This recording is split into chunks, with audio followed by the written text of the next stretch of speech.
Olá, tudo bem com você? Seja muito bem-vindo a mais um capítulo do Mundo Corporativo, que hoje traz aqui para o estúdio um convidado especial, José Carlos Teixeira Moreira, presidente da Escola de Marketing Industrial.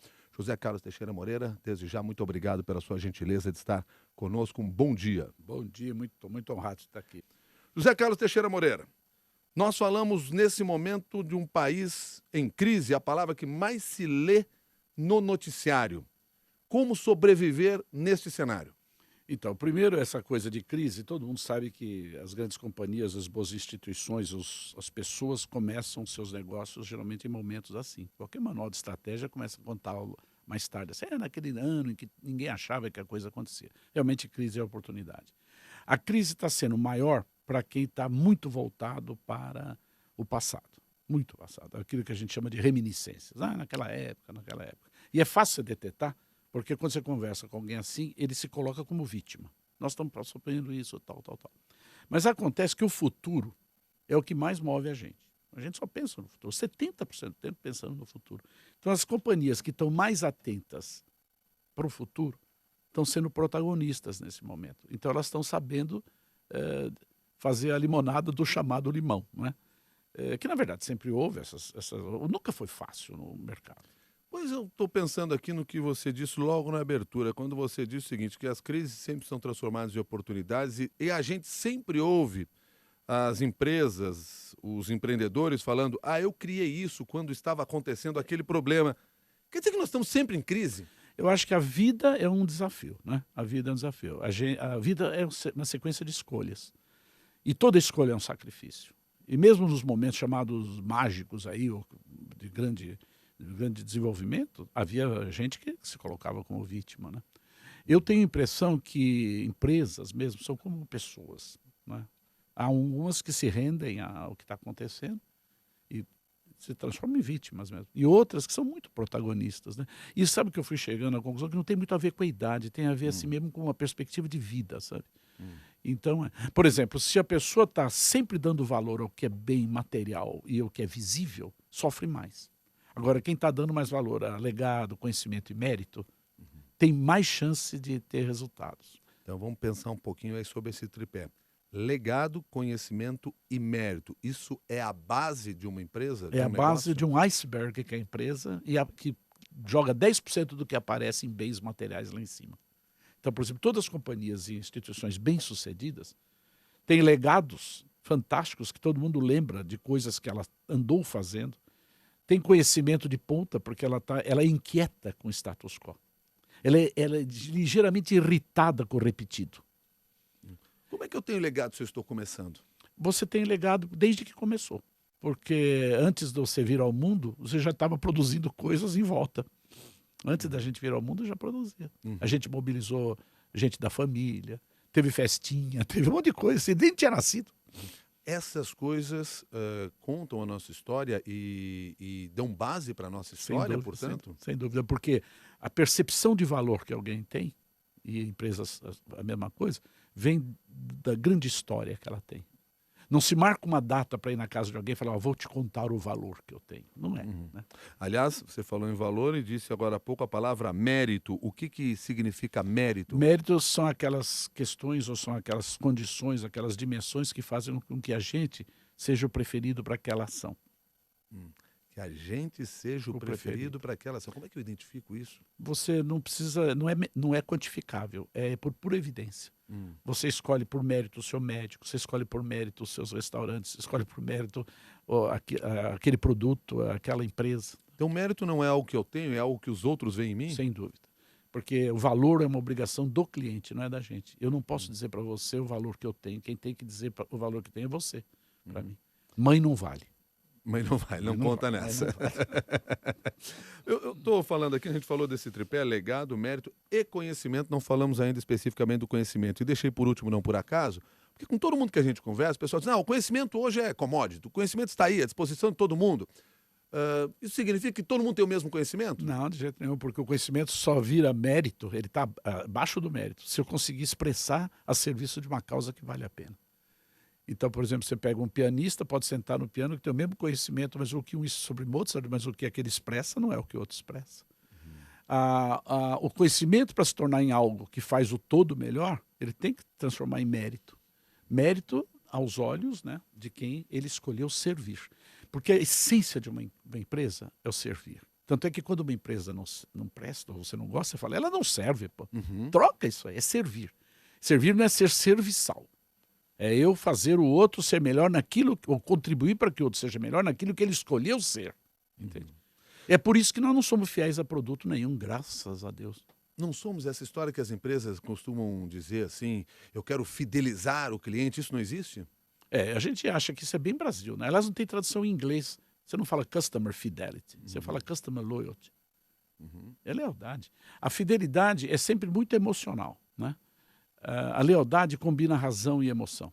Por exemplo, se você tem uma causa civil e você precisa de um advogado, se você tiver um advogado só fiel a você, ele chega para o juiz e fala, olha, eu conheço a família dele, seu juiz. É gente boa, amiga minha do interior. Agora, o leal, ele combina a razão com a emoção, entende? Isso aí foram umas adaptações que foram feitas aqui. Sem contar que esses programas de fidelidade que você vê por aí é movido por dinheiro. Quer dizer, eu nunca vi fidelidade por dinheiro. Tá certo? Como assim?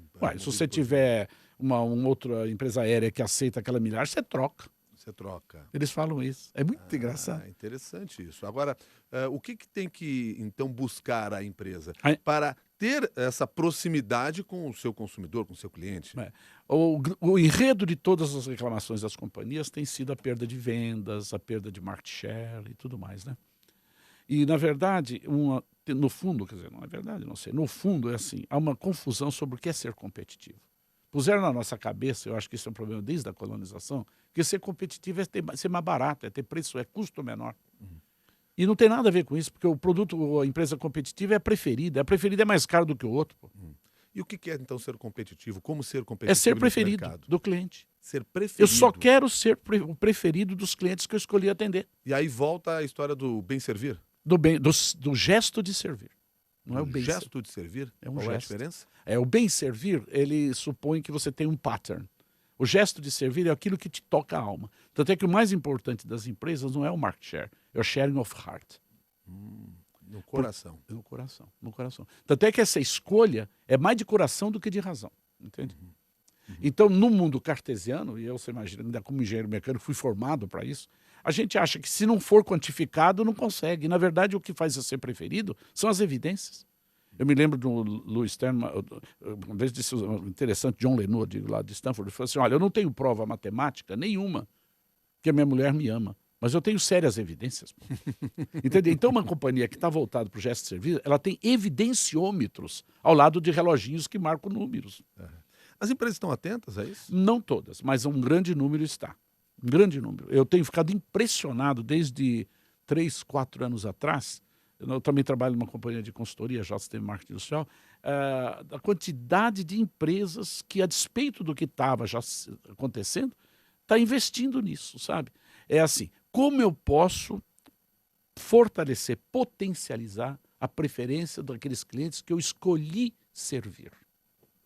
Lembrando que não é por causa da crise econômica que as pessoas deixam de sonhar.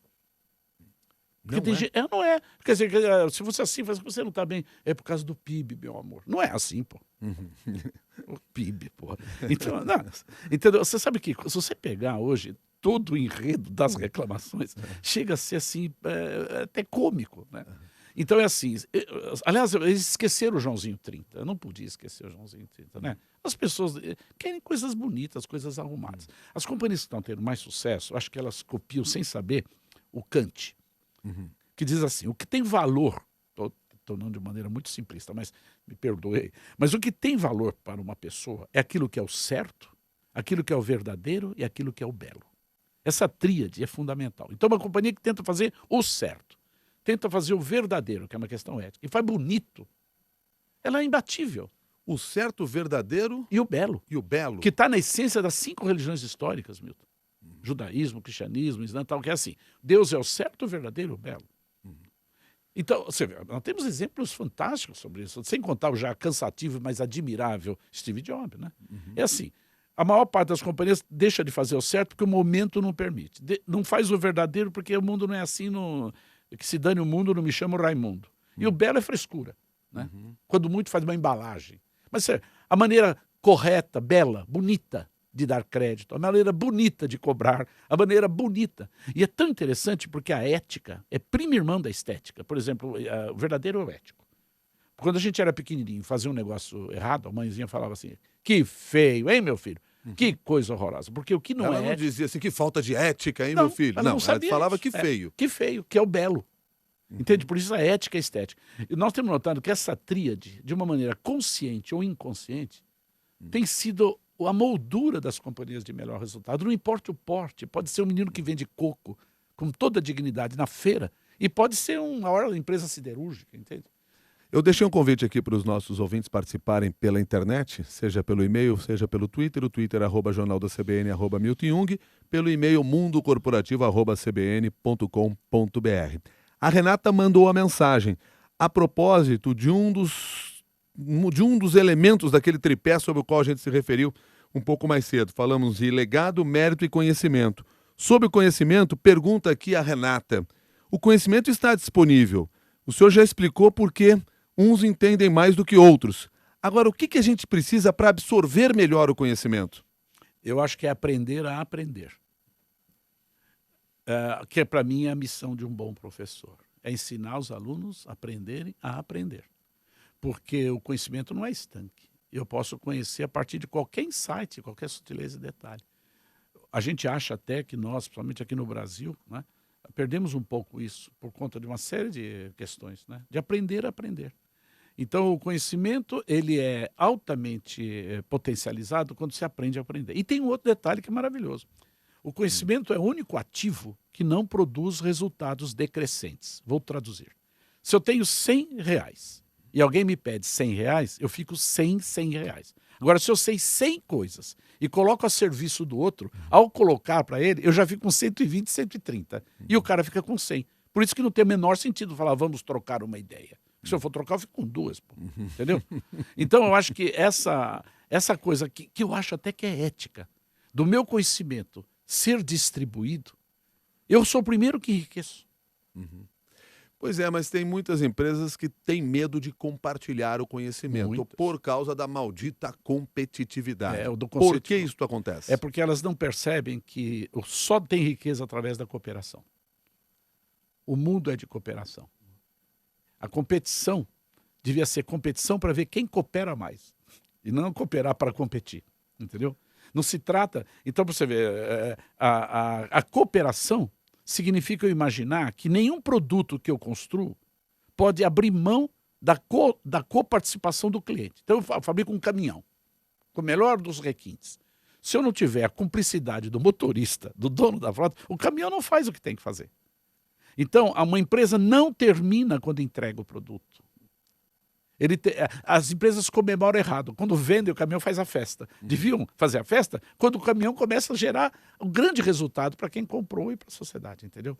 Então, a cooperação, ela é simplesmente vital para uma companhia ir bem.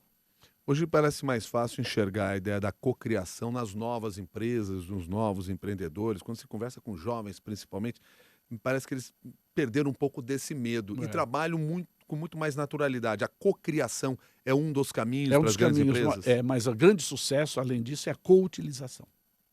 Coutilização. Explica para nós. É a seguinte, eu uso aquele produto, aquele serviço que você faz, da maneira ele dá plenitude dos resultados, que sem a minha participação não seria capaz de fazer. Entendeu?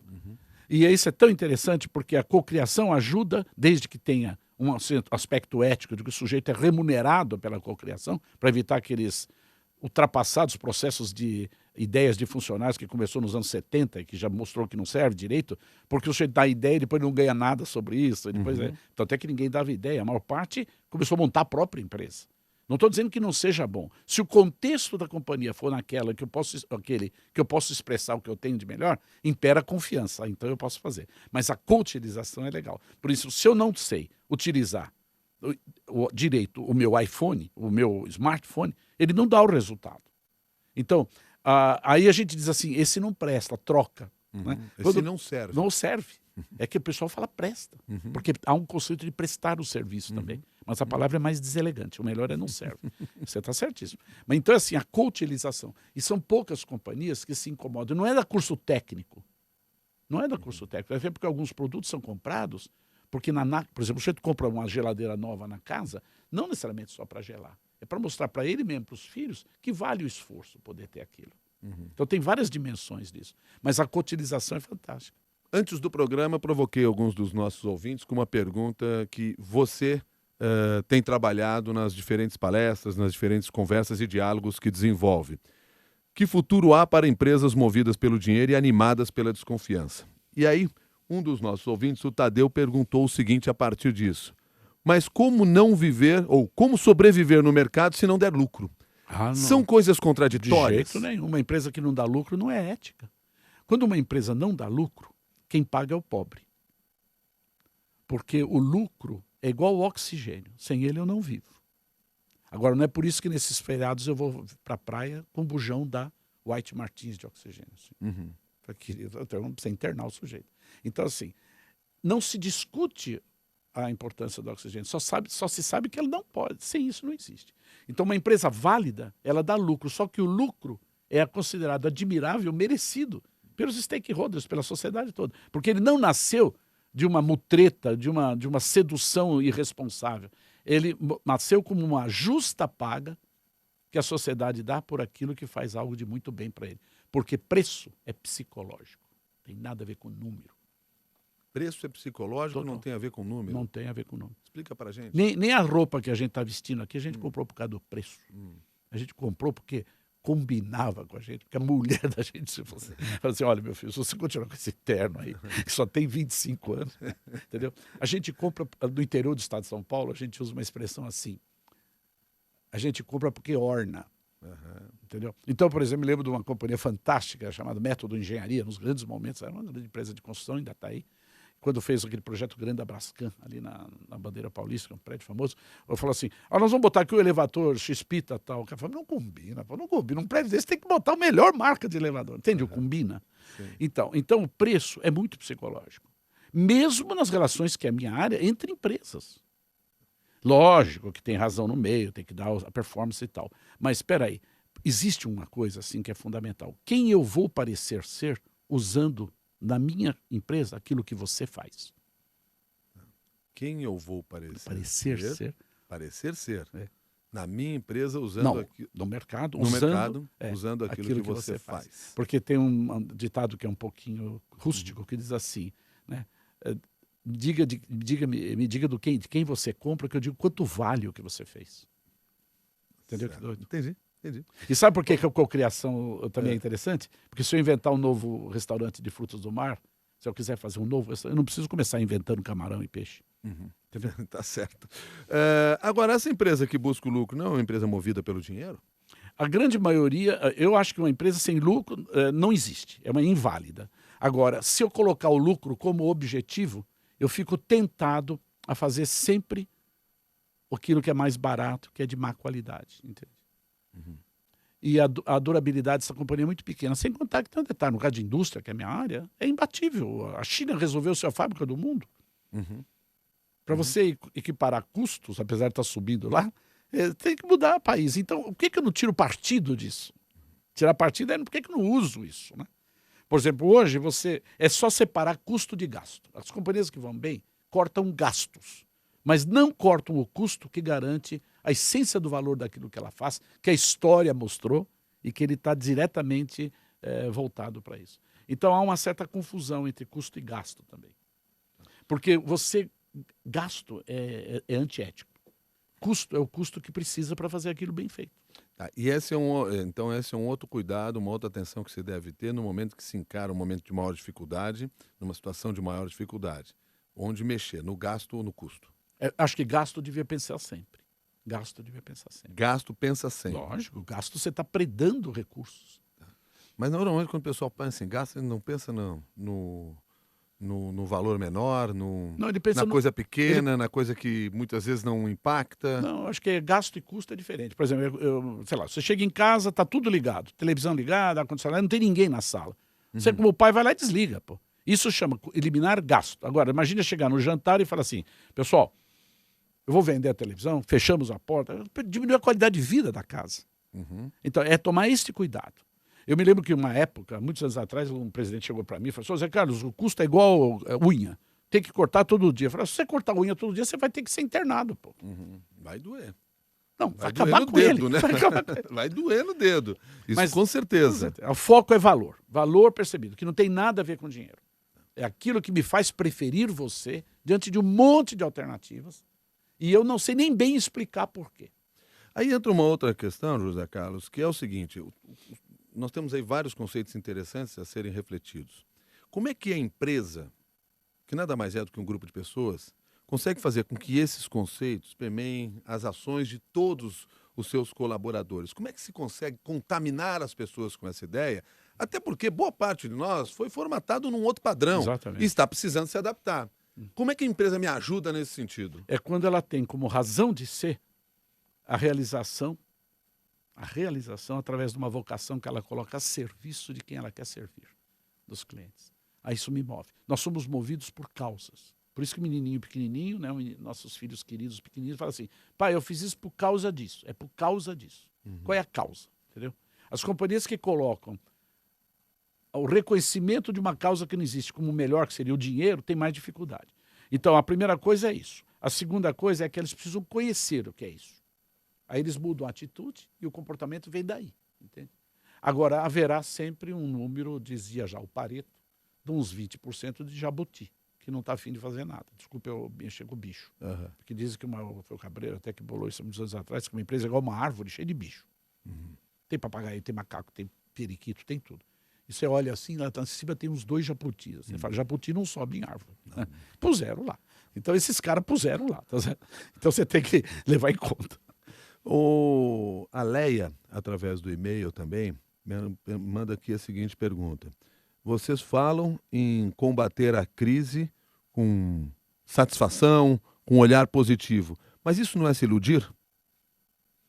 É muito, né? É porque uma coisa pode ser crise para um e não ser crise para o outro, né? Crise não é uma coisa absoluta. Eu acho que, olha, uma parte da nossa vida é a ilusão de um futuro melhor, que me move. Porque os sonhos não precisam ser razoáveis, entende? Os sonhos, você não consegue descrever um sonho. Artistas mostram isso pra gente, né?